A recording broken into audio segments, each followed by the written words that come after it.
Shalom. Hari ini juga kita akan merenungkan kisah Yesus. Teksnya Yohanes pasal 16. Paragraf yang pertama ayat 5-15. Menurut Yesus, Roh Penghibur akan datang dan ini lebih berguna bagi murid-muridnya. Penghibur akan menginsafkan dunia akan dosa, kebenaran, dan penghakiman. Ia akan memimpin mereka ke dalam seluruh kebenaran.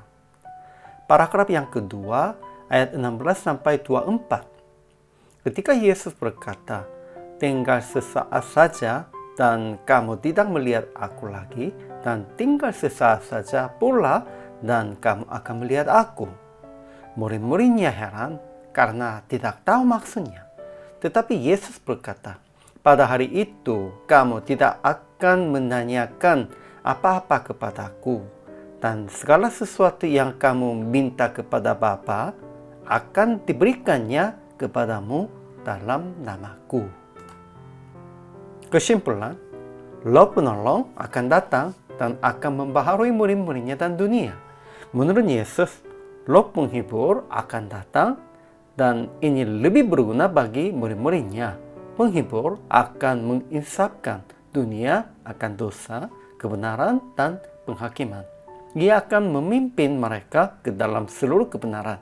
Ketika Yesus berkata, "Tinggal sesaat saja dan kamu tidak melihat aku lagi, dan tinggal sesaat saja pula dan kamu akan melihat aku." Murid-muridnya heran karena tidak tahu maksudnya dan bertanya satu sama lain, "Apa maksudnya?"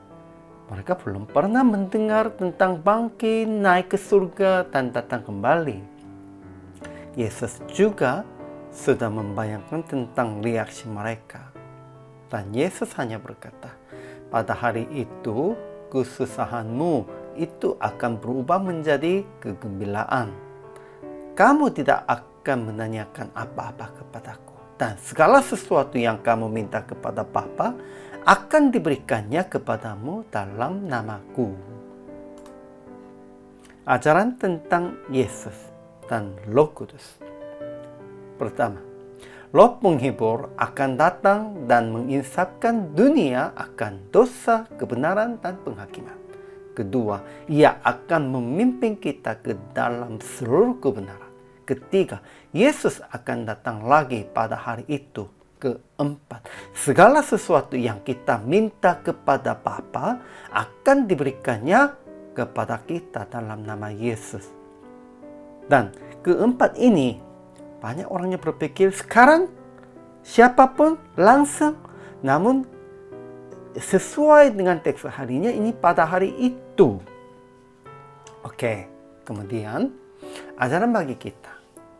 Pertama, memahami tentang dosa, kebenaran, dan penghakiman di dalam Roh Penghibur. Kalau di luar Roh, tidak bisa memahaminya tentang itu. Kedua, sekalipun sekarang tidak bisa memahami, tunggu sampai Bapa memberitahukan kepada kita dengan Roh. Ya, kita bisa memahaminya dalam Roh. Namun itu juga sebenarnya Bapa harus memberitahukan kepada kita tentang rencana dan kehendaknya. Ketiga, sekalipun sekarangnya menangis, melatap, dan duka cita, percaya akan berubah menjadi sukacita. Aplikasinya, memohon beritahukan kehendak dan rencana Tuhan di dalam Roh. Ya, memohonnya kepada Tuhan, namun di dalam Roh saja. Kedua, tetap sabar dalam kesulitan dengan percaya akan berbuah menjadi sukacita. Sekalipun sekarangnya ada banyak melatap dan duka cita, namun pasti akan berubah menjadi sukacita. Ketiga, kalau sudah memahami kehendak dan rencana Tuhan, minta kepada Bapa dengan percaya akan menerima. Pentingnya, kita memohon kepada Tuhan setelah memahaminya kehendak dan rencana Tuhan. Setelah itu, kita bisa memohonnya sesuai dengan kehendak Tuhan. Pada waktu itu, Bapa akan menjawab. PR praktiknya. Tetap berdoa dalam roh penghibur, supaya memahami rencana Tuhan tentang masa kini. Dan berdoa untuk membaharui situasi ini sesuai dengan rencana Tuhan. Kalau mau 100% jawab iya dari Tuhan, pada waktu kita memohon kepada Tuhan, kita harus memohon sesuai dengan kehendak Tuhan dan rencana Tuhan. Kalau begitu, Tuhan pasti 100% akan jawab iya. Jangan lupa, kalau kita memohonnya dengan kehendak sendiri, keinginan daging, itu tidak bisa dapat jawaban iya. Jangan lupa. Untuk itu, kita harus doa di dalam roh. Hari ini juga selalu melayani. Tuhan memberkati.